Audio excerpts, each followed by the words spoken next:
So give me a little. Let's get a little taste, Sean. What are your thoughts about Captain America? Man, that movie was awesome. That was I didn't even need to see Captain America 1 and 2. That one stand on its own. It gives you enough background information. We get to see enough new people, and for me, we get to see the new Spider-Man. And Spider-Man was awesome, dude. Spider-Man. Exactly.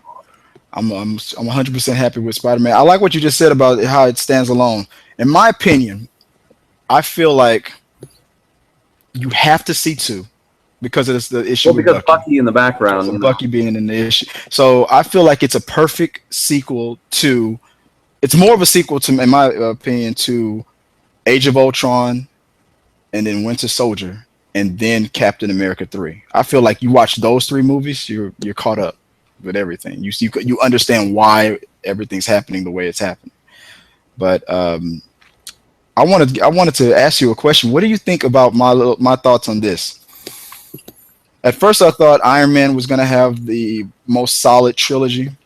Spider-Man currently has a solid trilogy. I think what Batman has, the Dark Knight. Batman has the most solid trilogy. And now, even though the Dark Knight and Batman Begins were awesome movies, if I was to honestly ask myself, which comic book movie has the most solid trilogy, total package? Right now it might be a tie between Nolan's Batman and Captain America, because Captain America had the slow start, amazing finish. Batman had the amazing start and then kind of a questionable end.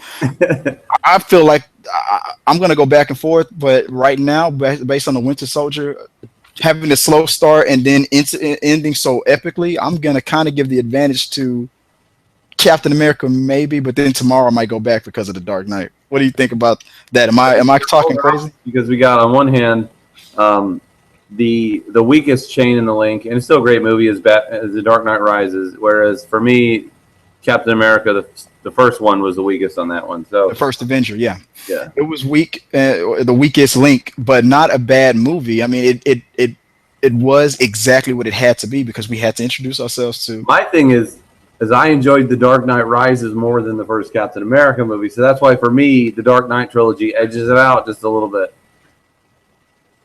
Damn it. You gave me another way to look at it. Damn it. Because right now, in my opinion, after seeing Civil War, the Dark Knight of the Captain America trilogy, anything that I can compare to the Dark Knight would now be Civil War. The Civil War, Winter Soldier was great, but now I'm going to have to call Winter Soldier the Batman Begins, Civil War the Dark Knight, and of course, like you said, the Dark Knight Rises, the first Avenger. The first Avenger. I'm going to put it in an equal. Damn, this is going to kill me. The Dark Knight Rises is a better movie than the first Captain America. That's all. So you think the Dark Knight Rises is a better? Well, I think the Dark Knight Rises is a better movie than the first. I feel like it's inevitable that would have been a better. Well, I don't know.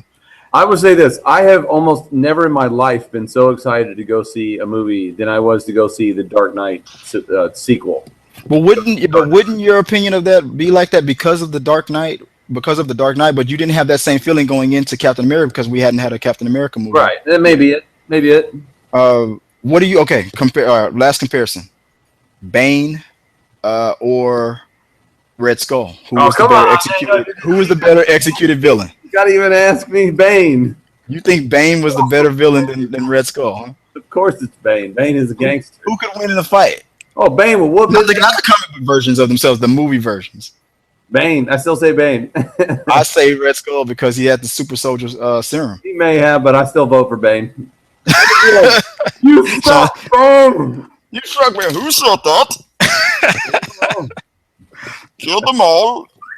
But I'm gonna give the edge to Red Skull since he was technically a super soldier. And those super soldiers they don't tire as fast. You know, Bane gets tired after fighting for so long. So, Captain America and Red Skull could fight all day, literally. The Bane is also on the chemicals. Yeah. Tear that mask off but he didn't have the chemicals in the movie version of it. He did. Right? That was what that mask was. It was 2 canisters. That was keeping him alive, right? Wasn't it? was Because so he could it was breathe like Darth Vader. an anesthetic painkiller. He didn't feel pain when he was getting punched. That's why he was Oh, okay. I think you're right. Yeah. That was his venom, right? Victory has defeated you.